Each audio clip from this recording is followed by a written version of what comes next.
만약 여러분이 수성에 착륙한다면 제일 먼저 눈치채게 되는 것은 태양과의 가까운 거리일 거예요. 수성은 큰 불덩어리 태양에 가장 가깝고 가장 작은 행성입니다. 하지만 가장 뜨거운 행성은 아닙니다. 금성이 더 뜨거워요. 지구가 태양을 공전하는데 365일이 걸리고 수성은 3개월이 조금 넘게 걸립니다. 정확히 말하면 88일이죠. 낮에는 기온이 무려 섭씨 425도에 달합니다. 그러나 태양이 도달하지 못하는 행성의 반대편은 온도가 섭씨 영하 180도까지 떨어집니다. 수성의 대기는 사막처럼 밤이 되면 열을 보유하지 못합니다. 사막에는 대기가 없기 때문에 습기도 없고 구름이나 비도 없습니다. 만약 수성의 한쪽 끝에서 다른 쪽 끝까지 갈 수 있고 항상 타는 듯한 더위와 얼어붙은 주위 사이에 머문다면 여러분은 살아남을 수 있을 거예요. 하지만 산소는 수성 대기의 친구가 아닙니다. 그러니까 여러분은 숨을 참을 수 있는 동안만 살 수 있을 거예요. 게다가 플라즈마 토네이도를 만드는 태양풍이 있는 자기장도 있습니다. 금성은 거의 540도까지 가열될 수 있습니다. 하지만 중력은 지구와 정말 비슷해요. 산으로 산책을 가거나 조깅도 할 수 있지만 이 온도는 여러분을 즉시 녹여버릴 거예요. 그러니까 조깅은 포기하세요. 금성의 극심한 압력은 여러분을 깡통처럼 짓눌러버릴 겁니다. 지구상에서 1km 물속에 있는 것과 같아요. 그러므로 금성에서는 몇 초밖에 못 버티게 될 거예요. 이 붉은 행성은 태양계에서 가장 높은 산이 있는 곳으로 에베레스트 산보다 약 3배 더 높습니다. 게다가 그건 화산입니다. 붉은 행성이라고 불리지만 화성은 사실 매우 춥습니다. 태양 주위를 도는데 2년이 채 안 걸리는데 정확히 말하면 687일이 걸립니다. 그리고 지구와 거의 비슷하게 하루에 25시간이 있어요. 화성의 대기는 매우 희박하지만 호흡은 불가능합니다. 화성에는 행성 전체를 덮는 많은 먼지 폭풍과 이산화탄소로 덮인 극관이 있습니다. 그 자리에서 얼어붙진 않겠지만 따뜻하게 지내려면 두꺼운 옷이 필요할 거예요. 숨을 참을 수 있는 한은 살 수 있을 거예요. 긍정적으로 보자면 멋진 경치를 보게 될 겁니다. 태양계의 가장 큰 행성은 거대한 목성입니다. 만약 목성이 농구공 크기라면 지구는 포도 하나를 크기에 비교할 수 있어요. 죽을 중심으로 자전하는데 10시간밖에 걸리지 않는데 이는 지구보다 훨씬 짧은 시간이죠. 목성 최고의 관광지 중 하나는 300년 이상 지속된 허리케인 같은 폭풍이 있는 지역인 대적점입니다. 그리고 대적점의 면적은 지구의 2배 정도의 크기입니다. 우리 태양계에서 가장 큰 행성은 태양 주위를 완전히 돌기 위해 약 12년 또는 4307일이 걸립니다. 하지만 목성의 중력은 지구보다 훨씬 강합니다. 산소 부족과 여러분을 영원히 공중에 매달리게 할 수 있는 바람 외에도 엄청난 압력이 여러분을 짓눌러버릴 거예요. 목성 방문은 몇 초 이상 지속되지 않을 겁니다. 병왕성은 우리 태양계에서 태양으로부터 가장 멀리 떨어져 있는 이전 행성으로 현재는 외성으로 분리됩니다. 그렇게 멀리 떨어져 있기 때문에 가장 추운 곳 중 하나로 기온이 섭씨 영하 200도에 이릅니다. 재킷을 꼭 챙겨오세요. 아님 여러 개요. 메탄 얼음은 3000m 이상으로 치솟은 산들을 덮고 있습니다. 명왕성은 태양을 공전하는데 248년이 걸립니다. 그건 엄밀히 말하면 여전히 자전을 하고 있어요. 새해를 맞이하기를 기다리면서요. 하지만 자전하는데 지구 시간으로 6일이 걸립니다. 그리고 아주 놀라운 사실은 공기가 호흡 불가능하다는 점이에요. 주변에 떠다니는 메탄 이외에도 질소가 꽤 흔합니다. 중력이 약해서 얼음처럼 얼기 전 공중에 떠있는 동안 숨을 참아야 할 거예요. 다시 말하지만 여러분은 겨우 몇 초밖에 못 버틸 거예요. 우리 태양계에서 가장 바람이 많이 부는 행성은 해왕성입니다. 중심핵은 지구와 비슷합니다.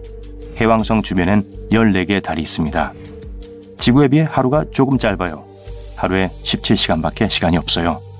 그리고 명왕성과 비슷하게 태양 주위를 도는데 150년 이상 걸립니다.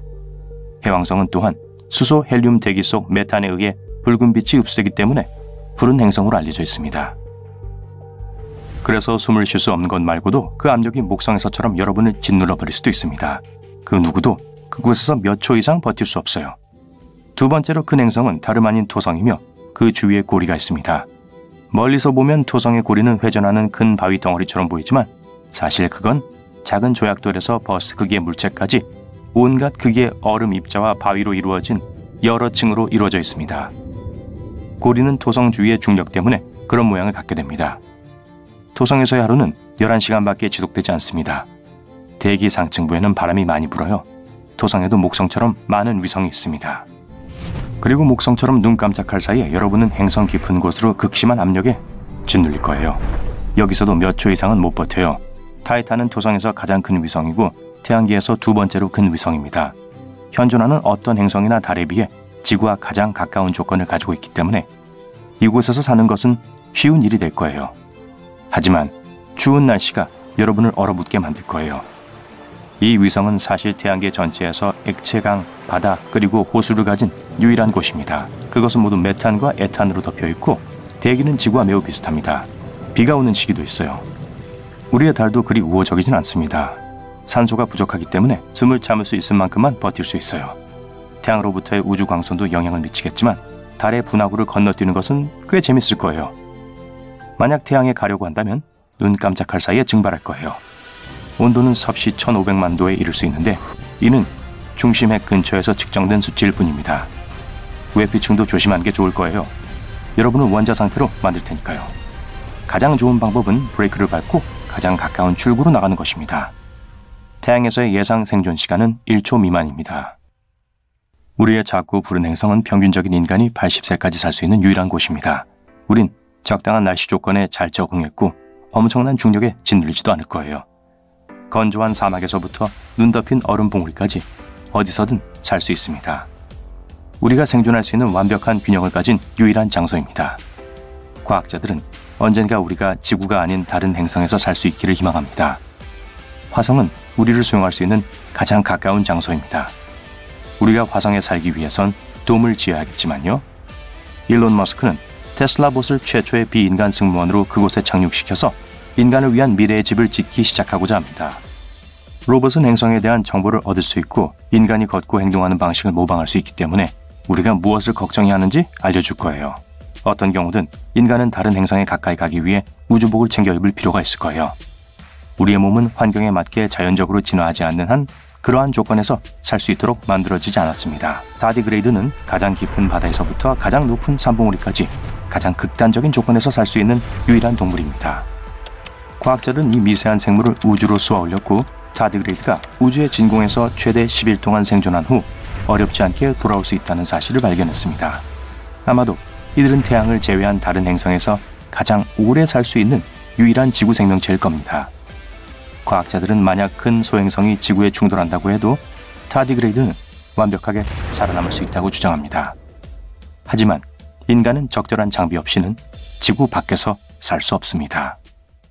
우와, 바다 바닥에 구멍이 생겼어요. 바다에 누수가 생긴 것 같아요. 하지만 물이 새는 일반적인 누수 현상과는 다릅니다. 물이 새는 게 아니라 들어오는 거라 샘에 더 가깝습니다. 이 독특한 누수 현상을 우리는 피티아의 오아시스라고 부릅니다. 한 대학원생이 우연히 이를 발견했어요. 그는 수면 위로 올라오는 거품을 발견했습니다. 일반적으로 바다의 기포는 열수 분출구가 있을 수 있다는 걸 알려주는데 이 열수 분출구는 꽤 멋진 것들을 발견할 수 있는 핫스팟이에요.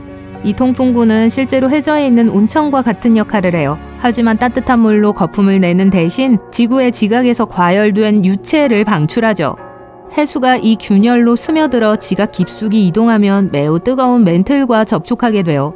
이 과정에서 해수는 매우 높은 온도로 가열돼요. 그리고 다시 지표면으로 올라오면서 용좋은 가스와 미네랄을 운반합니다.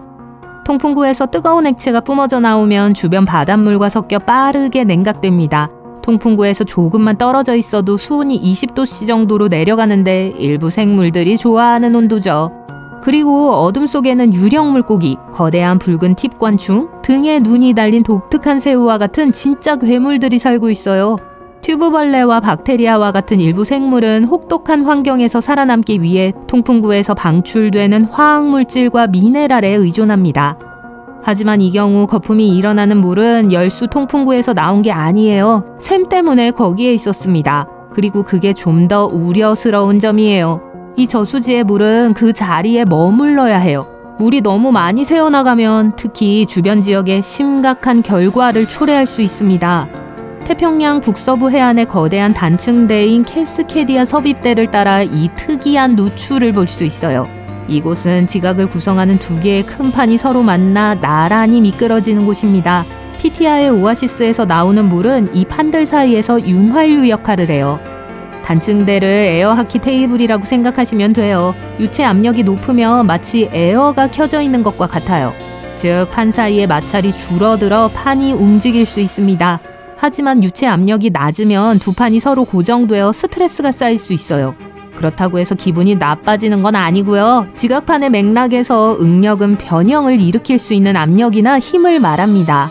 그리고 이러한 스트레스가 쌓이기 시작하면 언젠가는 어딘가로 흘러가야 해요. 스트레스가 너무 많으면 지진을 유발할 수 있고 작은 지진이 아닌 큰 지진이 발생할 가능성이 높습니다.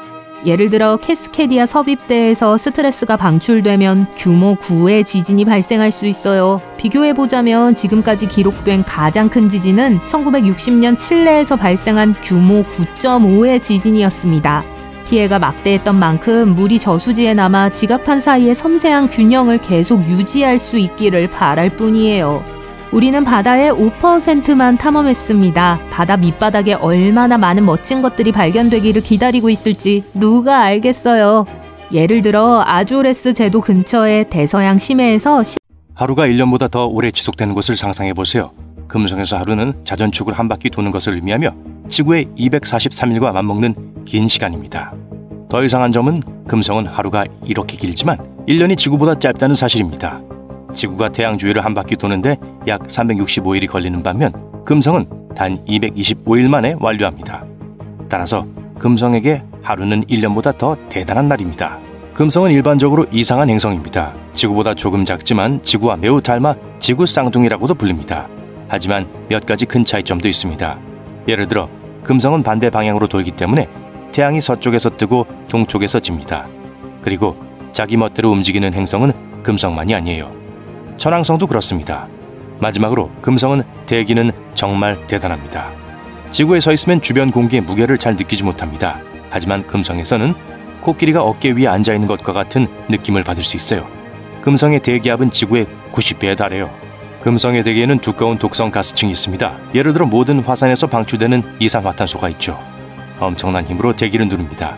그 결과 엄청나게 뜨거운 온도가 발생합니다. 우리가 금성에 착륙하기까지 오랜 시간이 걸릴 것은 당연한 일입니다. 한편 수성은 태양에 가장 가까운 행성으로 금성보다 공전 궤도가 훨씬 빠르며 지구 시간 약 88일 만에 태양 주위를 완전히 돌 수 있습니다. 그러나 수성은 자전축이 느리게 회전하기 때문에 수성에서의 하루는 지구 시간으로 약 176일이 걸립니다. 거의 반년이죠. 금성과 마찬가지로 수성의 하루는 1년보다 훨씬 더 길어요. 수성은 태양에 가장 가깝기 때문에 온도 변화가 극심한 것은 당연한 일입니다. 낮 기온은 426.7도까지 치솟아서 납을 녹일 정도로 뜨겁습니다. 하지만 일몰을 기다리세요. 밤이 되면 영하 178.9도까지 떨어집니다. 수성에는 우리처럼 두꺼운 대기가 없기 때문에 열이 행성 전체에 고르게 분포하지 않기 때문입니다. 태양 아래 큰 바위를 잠시 눕혀놓으면 한쪽은 매우 차갑고 다른 한쪽은 뜨겁게 달아오르는 것과 같은 이치입니다. 사실 너무 추워서 얼음이 조금 있을지도 몰라요. 북극 지역을 보세요. 특히 분화구 내부에 햇빛이 비치는 노란색 반점을 보세요. 이것은 물얼음의 표시입니다. 물은 우리가 생각했던 것보다 우주에서 훨씬 더 흔한 것으로 밝혀졌습니다. 화성은 흔히 붉은 행성이라고 불립니다. 화성의 표면을 덮고 있는 산화철, 즉 녹이 풍부하기 때문에 이런 별명을 얻었죠. 철분이 풍부한 광물이 녹슨 붉은 색조를 만들어 화성의 풍경을 물들입니다. 하지만 화성은 단순히 붉은색만이 아닙니다.